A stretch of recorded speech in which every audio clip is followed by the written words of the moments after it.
Back to کے news history خبر شامل کرتے ہیں رینالہ خورد سے۔ رینالہ خورد سے ہمارے نمائندے عمران خوشی کی رپورٹ کے مطابق رینالہ خورد میں محکمہ ریلوے کی جانب سے سیل کی گئی 161 دکانوں کے خلاف تاجروں کا احتجاجی مظاہرہ۔ محکمہ ریلوے اور انتظامیہ کے خلاف شدید نعرے بازی بھی کی گئی۔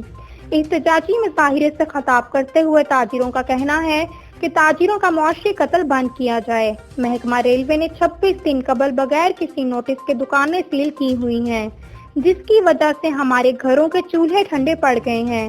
ہمارے باپ دادا نے بھی ان دکانوں سے کام کیا ہے۔ کاغذات میں ان دکانوں کو کچی آبادی ڈکلیئر کیا ہوا ہے۔ محکمہ ریلوے نے ہماری دکانیں سیل کر کے ہمارے ساتھ سخت زیادتی کی ہے۔ ہماری حکومت سے اپیل ہے کہ ہمیں مالکان حقوق دیے جائیں۔